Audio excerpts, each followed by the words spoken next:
Setan selalu membisikkan kurang. Setelah kurang, baru masuk pada step berikutnya. Wa ya'murukum bil fahsya. Setelah dibisikkannya kurang-kurang, barulah disuruhnya buat dosa. Rumah kau kurang besar. Memang rumah kau besar tapi kurang cantik. Memang dindingnya bagus tapi wallpapernya kurang bagus, mesti diganti yang baru. Pagarnya kurang kokoh. Masa tetangga pagarnya udah 5 meter, kau masih semeter setengah. Mobil kau kurang bagus. Karena selalu dibisikkan setan kurang. Wa ya'murukum bil fahsya. Barulah disuruhnya berbuat dosa. Kalau begitu cepatlah, biar cepat kaya kau korupsi. Kalau laki kau tak bisa korupsi, bagus kau piara tuyul 3 kontainer gitu. Assalamualaikum warahmatullahi wabarakatuh. Hai sahabat religiwan semuanya, semoga usia bertambah, istiqomah juga semakin bertambah, amal bertambah, maka bertambah pula kesiapan kita untuk tetap menebar kebaikan. Assalamualaikum warahmatullahi wabarakatuh. Bismillahirrahmanirrahim. Assalamualaikum warahmatullahi wabarakatuh. Alhamdulillah wassalatu wassalamu ala Rasulillah wa ala alihi wa sahbihi wa man tabi'ahu wa mawalah. Subhanaka la ilma lana illa ma 'allamtana innaka antal alimul hakim. Rabbi shrah li sadri wa yassir li amri wa hlul 'uqdatam min lisani yafqahu qawli. Yang saya hormati para asatiz, tokoh masyarakat, alim ulama, Sohibul bait, sohibul hajat, mudah-mudahan panjang umur, sehat badan, anaknya soleh solehah, jauhkan dari malapetaka, bencana dan musibah. Ibu-ibu semuanya tak dapat saya sebut satu persatu, insya Allah semuanya dimuliakan Allah Subhanahu wa Ta'ala. Sifat penghuni surga itu la khaufun alaihim wa la hum yahzanun. 2. Yang pertama, la khaufun, tak ada rasa takut. Ibu, ada rasa takut? Ikhtilaf. Sebagian mengatakan ada, sebagian mengatakan ada. Waktu Abu Bakar dengan Nabi SAW berdua di Jabal Sur, waktu turun wahyu Jabal Nur, waktu hijrah Jabal Thawr. Beda titik aja tuh, satu Nur, satu Thawr. Waktu di Jabal Thawr itu Abu Bakar ketakutan. Kata Abu Bakar, kalaulah orang kafir musyrik itu melihat ke bawah, la abasarana, pasti mereka melihat kita, karena pintu gua itu di bawah. Orang kafir musyrik itu di atas gini mencari. Seandainya mereka melihat ke bawah, ya Muhammad sallallahu alaihi wasallam, ya Rasulullah, ya Nabi Allah, la abasarana, pasti mereka melihat kita.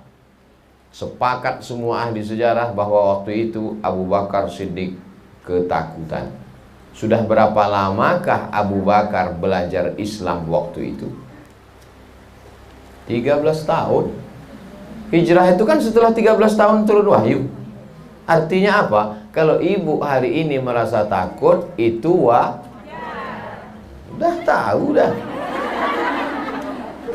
Abu Bakar Siddiq yang 13 tahun belajar dengan Nabi saja ketakutan, apalagi kita kan? Itu namanya pembenaran. Jadi kalau ibu merasa takut, itu cemas, itu ngeri, itu galau, itu normal dan wajar. Abu Bakar Siddiq 13 tahun belajar Islam langsung dengan Nabi pun ada rasa takut. Tapi apa kata Nabi? Ma zannuka bisnaini fallahu salisuhuma. Kalau kau sangka kita di gua ini berdua, maka sesungguhnya ada yang ketiga. Siapa yang ketiga? Allah. Apa pelajaran dari cerita ini? Bahwa orang selama masih dibelah kulitnya, ada darah dan urat, berarti ada takutnya. Kecuali begitu diboset keluar kabel. Saya tahu ibu-ibu ini ada rasa takut semua. Takut bapak itu dilarikan pelakor. Emang ketawa, tapi dalam hati janganlah ya Allah, janganlah ya Allah. Jadi ada rasa takut itu normal. Kenapa Ustadz judul siang ini Ustadz Robah? Enggak, saya tak ada robah judul. Karena sekarang ini semua orang rasa takut. Sejak COVID ini takut. Takut di PHK, takut dirumahkan. Saya dulu ada sekian pegawai karyawan dirumahkan, menangis. Saya bilang, apa salahnya dirumahkan? Dirumahkan kan enak, nggak kerja. Dirumahkan itu artinya di PHK, Pak Ustadz. Wih, itu artinya. Dirumahkan, dipotong. Ustadz Somad, pajak hotel 4 miliar di kota ini, kata pegawai ke saya. 4 miliar sebulan, Pak. Iya, Pak Ustadz. Sekarang tahu Ustadz berapa? Berapa? 125 juta dari 4 miliar. Berapa pegawai yang di PHK? Menangis itu karyawan mall. Karena tak ada orang belanja. Oleh sebab itu ketakutan yang luar biasa. Maka kalau sudah ibu takut, ketakutan ibu ceritakan ke bapak itu, silap-silap tali jemuran itu naik ke atas. Nah, saya mau ibu-ibu ini ketika Abu Bakar takut, ada orang yang membangkitkan semangat dia untuk berani. Ma zannuka bisnaini, kalau kau sangka kita di sini berdua, maka ada yang ketiga, Allah. Dia menjadi kuat.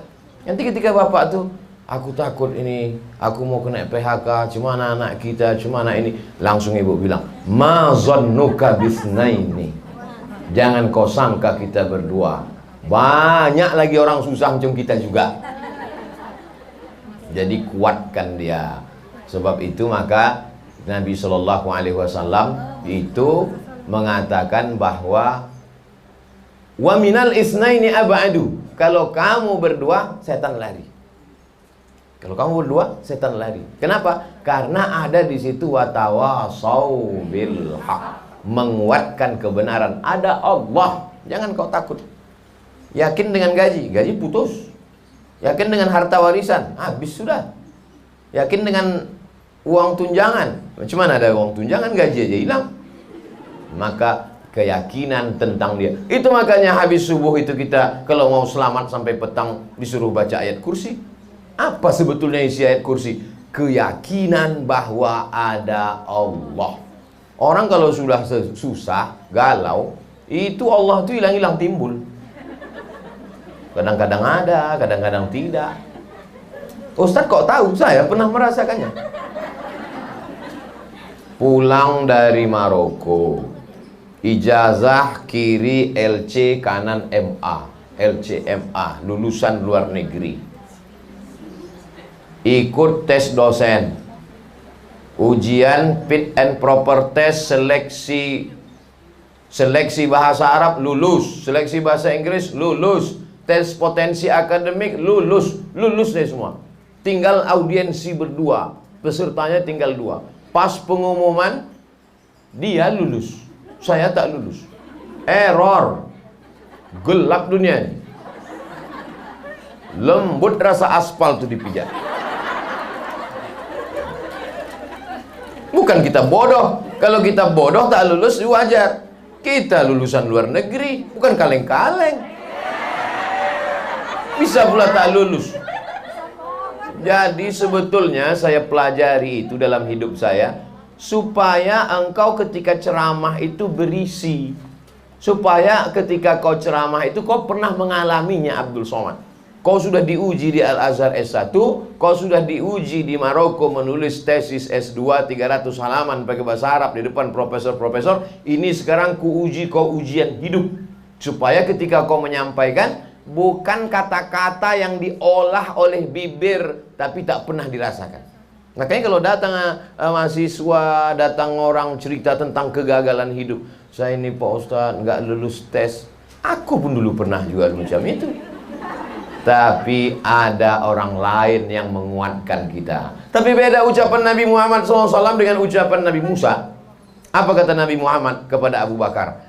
La tahzan, jangan galau, jangan susah hati, jangan kau takut, jangan kau cemas. Don't be sad. La tahzan itulah yang ditulis oleh seorang penulis ketika dia dalam penjara. Di tengah kesendiriannya ditulisnya lah buku tebal, dikasihnya judul La Tahzan, Don't Be Sad. Buku itu bestseller. Siapa namanya?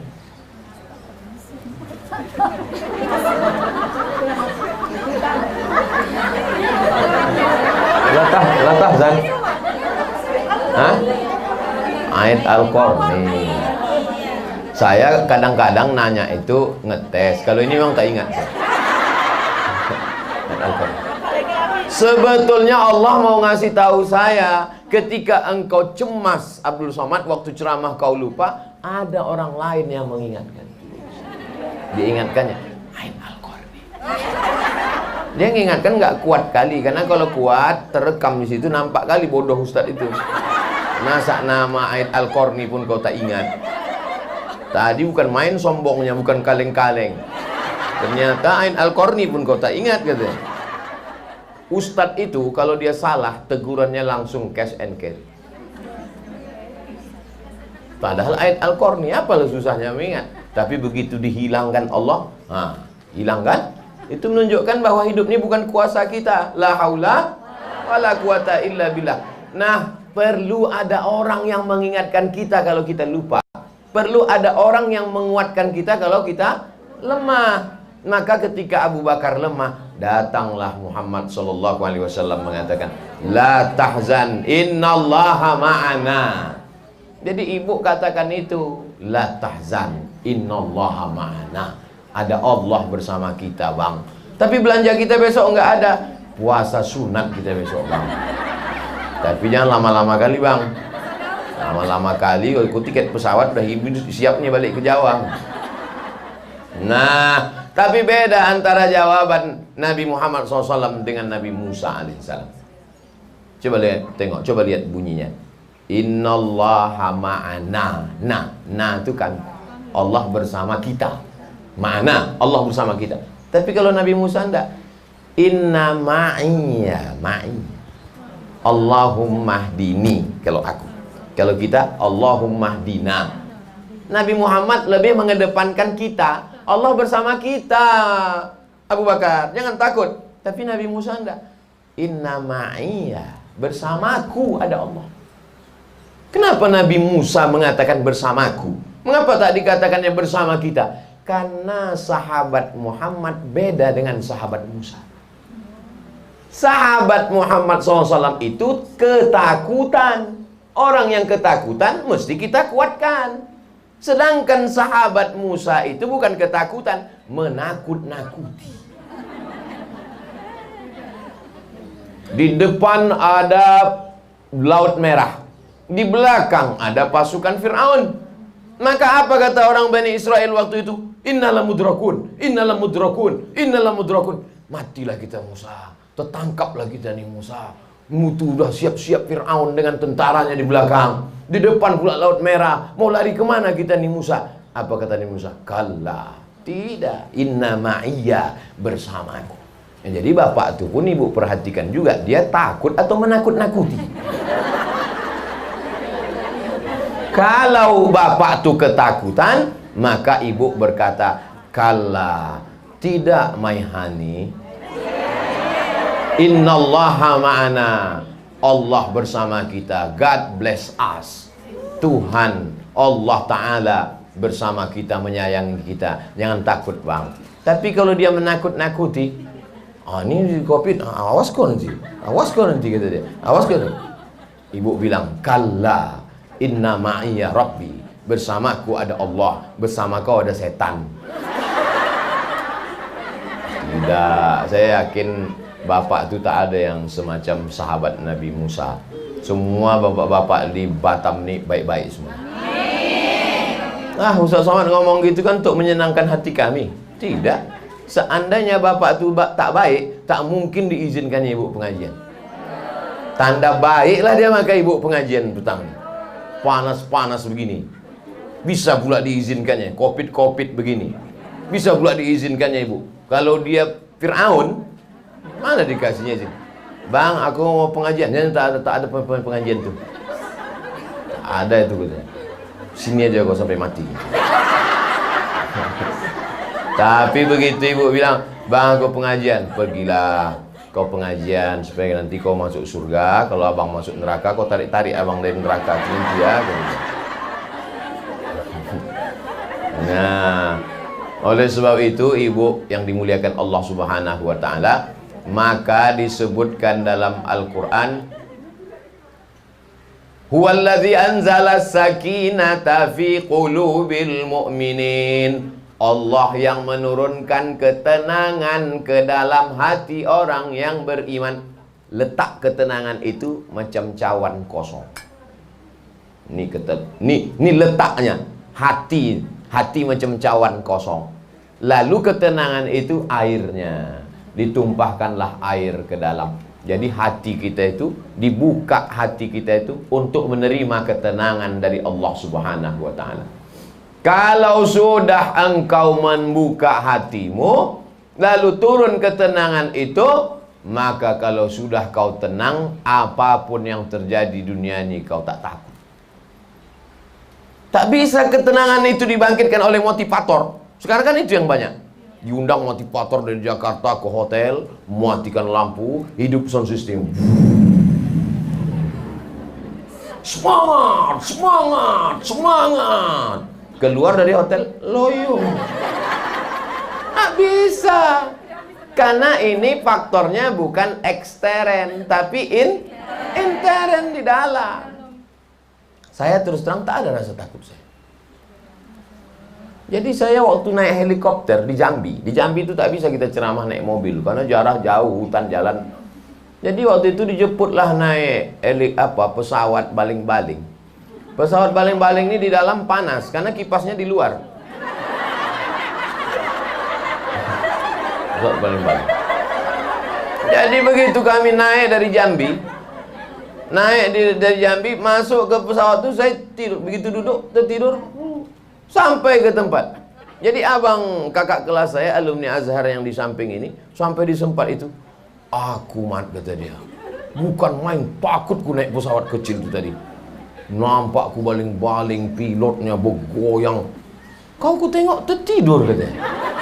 Enggak ada takut kau? Tidak bang. Jadi takut itu yang mengusik, letak takut itu di dalam hati juga. Maka kalau dipenuhkan Allah, rasa tenang di dalam hati itu, maka takut itu pun hilang. Siapa yang mendatangkan rasa tenang itu? Allah. Apa janji Allah? Wa amanahum min khauf. Amanah, aman.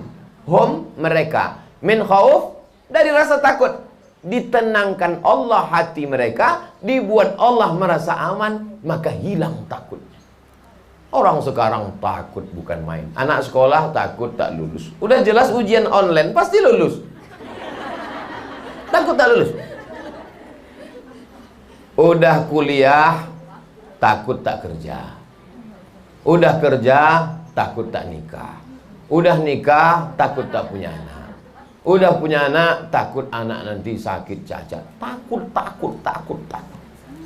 Jadi kalau takut terus hidup ini, itulah asam lambung naik, gula darah naik, diabetes naik, semua naik. Satu cuma yang turun, asam urat turun ke kaki. Oleh sebab itu maka tidak ada jalan lain untuk sampai kepada amanahum min khauf itu, balik ke pangkal surat li'ila fi Quraisy. Bagaimana caranya? Falyabudu rabba hadzal bait. Falyabudu, banyak-banyak beribadah. Jadi kalau ditanya orang, kok kenapa makin Covid makin banyak pengajian? Kenapa kok makin Covid banyak pengajian? Karena dengan pengajian itulah salah satu wasilah cara turunnya ke ketenangan. Saya sudah banyak jumpa orang macam-macam. Lama jadi ustadz banyak yang curhat. Ustadz Somad, iya pak, saya ini pegawai pak ustadz, PNS. Lalu saya pikirkan nanti kalau saya pensiun makan apa? Nanti job-job ini hilang, kerja ini lalu susah. Lalu kemudian akhirnya saya belilah tanah. Saya beli tanah, lalu kemudian pelan-pelan tabung, uang SPPD, uang tunjang, uang sipak, uang sikut, uang sundul, uang segala uang itu saya belikan tanah. Beli tanah sepetak, beli tanah 2 petak, beli tanah 3 petak, beli bibit sawit, tanam sawit, semprot, jenguk, tengok, pupuk, meruning, potong pelepah, hilangkan rumput. Akhirnya Pak Ustadz buah pasir. Begitu mau dipanen, dipanen orang. Rupanya tanah itu bermasalah. Nah, udah mau pensiun, tak tidur sampai jam 2 malam. Berputar-putar di kepala itu, mengutuk nasib, melihat masa lalu. Kenapa kau beli tanah? Kenapa kau tanam sawit? Coba kalau kau buat dulu kos-kosan. Coba kalau kau dulu. Habis nih kan sekarang diambil. Jam 2 malam mata berkedip-kedip tak bisa tidur. Pergilah ke Pekanbaru. Inilah ibu. Cerita orang sedih ibu ketawa. Jadi ternyata tidak semua orang merasakan kesedihan kita. Saya ragu mau melanjutkan ceritanya. Pergilah dia ke Pekanbaru, jumpa psikiater. Dia dokter jiwa. Dikasih psikiater inilah obat. Ini obatnya, susumpit obatnya. Ini obat, sumpit itu tempat orang inilah obatnya, yang obat ini dimakan sebelum makan, yang obat ini dimakan sesudah makan, ini dimakan sekali sehari, yang ini dimakan 3 kali. Mendengar obat itu makin bertambah beban. Dimakan obat ini tertidur. Begitu udah terbangun, berputar lagi di kepala tadi. Kenapa kau beli tanah? Kenapa ini? Kenapa kau habislah duit kau tuh? Bagus kau kawin sekali lagi kemarin. Kata setan itu bukan kata setan. Setan tunggal, macam-macam berbisik dia. Yang itu tak ada dari bapak, tambahan dari saya. Untuk mancing-mancing ibu aja. Akhirnya adalah anak dia kuliah di Universitas Riau di Pekanbaru. Anak dia ini selalu ikut kajian saya subuh Sabtu, kajian hadis di Akramun Nas, Unri Goba. Ya, ada pengajian ustadz di situ. Begitu saya dengar pengajian ustadz, hilang yang berbisik-bisik itu. Lalu kemudian datang saya setiap Sabtu Pak Ustadz. Dia jauh dari Indragiri Hulu, 3 jam naik mobil. Tapi demi hilang ini bisikan-bisikan di kepala ini, kupaksa-paksakan datang Pak Ustadz. Akhirnya aku ikuti pengajian Ustadz setiap Sabtu, hilang dan sehat aku sekarang Pak Ustadz. Pulang dia ke kampung, lama udah ceritanya. Pulang dia ke kampung, dia menjadi aktif, dihidupkannya masjid. Saya diundang ke kampung itu acara lomba rebana ibu-ibu. Semangat dia, balik lagi ke masjid. Disitulah baru saya paham, ternyata ceramah itu menghilangkan susah hati orang, menghilangkan rasa takut orang. Dulu saya ceramah tak tahu saya efeknya itu. Tahu saya ceramah itu ya ceramah aja. Ceramah saya, habis itu tanya jawab, selesai. Dulu gitu, ceramah tanya jawab selesai. Sekarang ceramah tanya jawab, foto-foto pula. Barulah saya paham, rupanya ceramah itu salah satunya adalah mengusir. Setelah saya baca dalilnya, memang ada dalam hadis. Majtama'a qaumun, sekelompok orang berkumpul. Yatsluna kitab Allah, membaca ayat-ayat Allah, membaca hadis-hadis Rasulullah SAW, bersolawat dia. Berkumpul, membaca ayat-ayat Allah, membaca hadis-hadis Rasulullah, bersolawat. Wa yatadarasunahu fima bainahum, mengkaji isinya. 3 yang kau lakukan, 4 dibalas Allah. Nazalat alaihimus sakinah. Ini dia. Saya sudah lama tahu hadisnya, tapi nyata langsung dialami orang baru setelah jadi ustaz. Nazalat alaihimus sakinah, diturunkan Allah ketenangan ke dalam hatinya. Hafat bihimul malaika, turun malaikat. Kalau udah turun malaikat, setan-setan kabur lagi. Begitu setan nengok ada malaikat, cabut kita, gawat ini kata dia. Ghasyiyat bihimur rahmah, diliputi Allah dengan rahmat dan kasih sayangnya. Wa zakarahumullahu fiman indah, dibanggakan Allah Ta'ala kepada para malaikat. Salah satu menurunkan ketenangan ke dalam hati adalah dengan pengajian. Jadi kalau sudah ibu ini tenang, pulang dia ke rumah, bapak itu pun bisa ditenangkannya. Anjing herder aja tenang, apalagi bapak itu. Seorang koruptor didudukkan di kursi terdakwa. Ketika ditanya oleh hakim, makan kau sikit, badan kau bukan gemuk besar, pakaian kau pun biasa saja, mobil kau pun biasa saja, kenapa sampai kau korupsi sebanyak ini?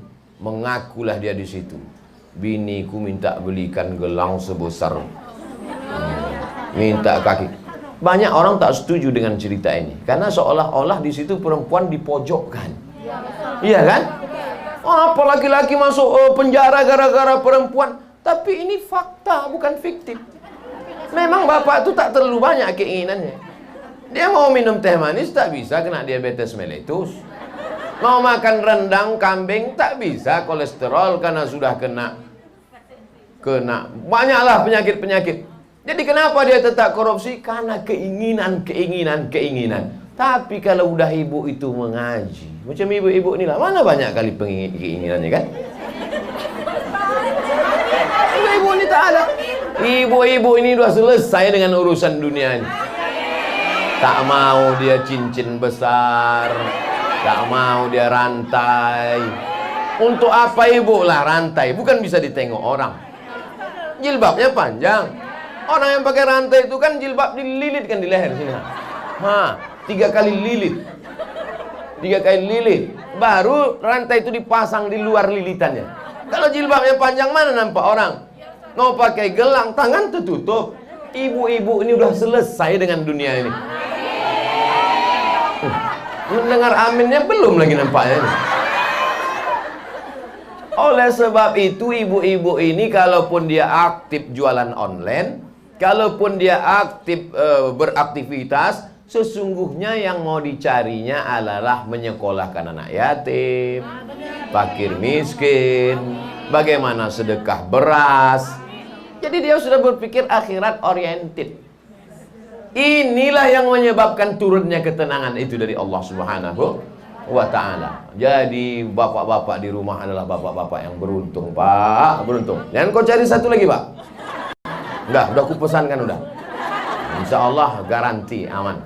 Garansi saya ini kalau untuk Batam biasanya bertahan 6 bulan. Jadwal saya kan setiap 6 bulan. Nanti kalau dia udah agak-agak berubah bapak tuh tenang. Saya 6 bulan lagi datang. Nantikan, jangan kemana-mana setelah yang berikut ini.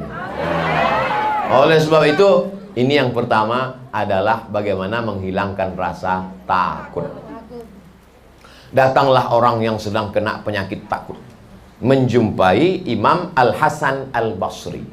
Imam Al-Hasan Al-Basri tinggalnya di Basrah, Irak.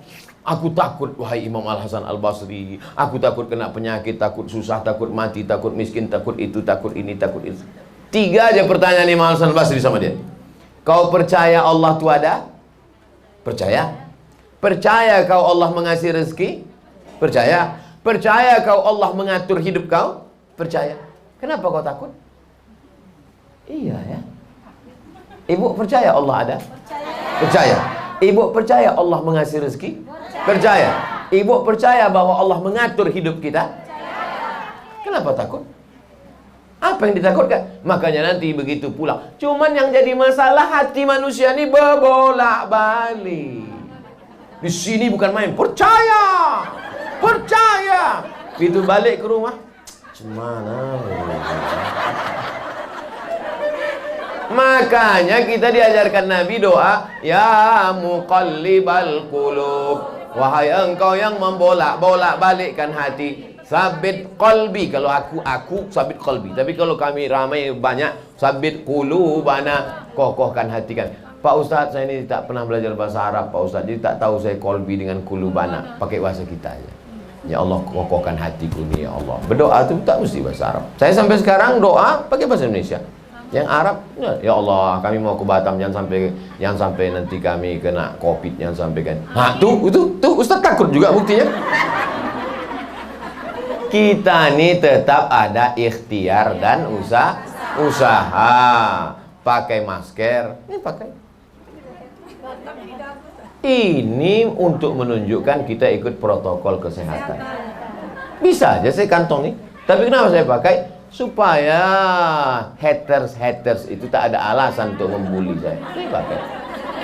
Pakai masker bukan di dagu, di mulut. Ah, pakai di mulut. Susah sekali ya.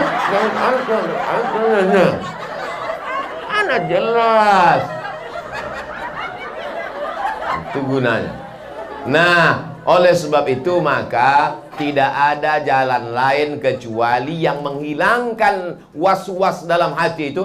Asyaitanu ya'idukumul faqara. Setan selalu membisikkan dalam hatimu al-faqra. Orangnya fakir, sifatnya faqra. Fakir orangnya, sifatnya faqra. Artinya kurang belanja.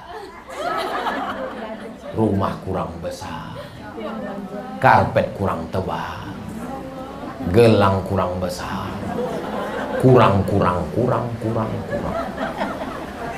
Itu kerja setan itu. Setan tak usah disalahkan, memang kerja dia itu dah. Itu memang standar operasional setan. Asyaitanu ya'idukumul faqra. Setan selalu membisikkan kurang. Setelah kurang, baru masuk pada step berikutnya. Wa ya'murukum bil fahsya. Setelah dibisikkannya kurang, barulah disuruhnya buat dosa. Rumah kau kurang besar. Memang rumah kau besar tapi kurang cantik. Memang dindingnya bagus tapi wallpapernya kurang bagus, mesti diganti yang baru. Pagarnya kurang kokoh. Masa tetangga pagarnya udah 5 meter, kau masih semeter setengah. Mobil kau kurang bagus. Karena selalu dibisikkan setan kurang. Wa ya'murukum bil fahsya. Barulah disuruhnya berbuat dosa. Kalau begitu cepatlah, biar cepat kaya kau korupsi. Kalau laki kau tak bisa korupsi, bagus kau piara tuyul 3 kontainer gitu. Itu kerja setan. Tapi saya yakin setan tak pernah mendekati ibu-ibu yang pengajian. Cemana dia mau dekat? Begitu setan itu udah dekat, langsung ibu. Fabi ayyi ala'i rabbikuma tukadziban. Kepanasan setan itu. Pergi dia. Nah, ibu-ibu ini tak bisa kita dekat. Gitu dah mau dekat-dekat dia. Sallallahu ala Muhammad. Lari dia tak jadi. Maka setan-setan yang mendekati ibu ini kurus-kurus semua setan. Setan tuh makin kurus, ibu makin gemuk. Oleh sebab itu maka setan itu selalu mengikuti orang yang beriman. Adapun yang tak beriman tak perlu diikuti setan lagi. Ada satu setan yang setan latah lah. Diikutinya pula yang jahat ini. Kata setan yang ini, kenapa kau ikuti dia? Dia sudah macam kita, udah. Yang kita goda nih yang baik-baik ini aja. Maka jangan heran ibu nanti kalau ada mana tahu ada tetangga kawan. Itu Pak Ustadz tak pernah pengajian, kenapa hidupnya lancar? Dia memang tak didekati setan. Oh, dia udah jadi setan. Nah, dekat setan lagi. Nah, tapi yang paling mengerikan adalah kita yang merasa sudah bebas setan. Bebas COVID aja belum tentu. Kalau COVID ini di rapid test, ibu jangan takut saya ceramah ini. Saya sudah lulus rapid test. Dan diambil darah, bebas. Bahwa Ustadz Somad tidak ada, bebas COVID. Baik COVID-19, 20 maupun 21. Nah, kadang mana tahu ada jamaah nih yang takut, cemas, takut dia. Saya tahu ada yang takut. Ini jangan Ustadz ini dari Pekanbaru bawa COVID ini. Pekanbaru ini kan zona merah sekarang kata dia. Tidak, kita bukan keluar kota ini sembarangan. Begitu tadi sampai di airport langsung, padahal udah pakai masker, dikasihnya lagi pengaman di depan. Wow, apa namanya itu? Nah, saya sangka dipakai untuk naik motor besok. Untuk macam motor chip itu. Rupanya dipasang di sini. Dipasang ke dalam.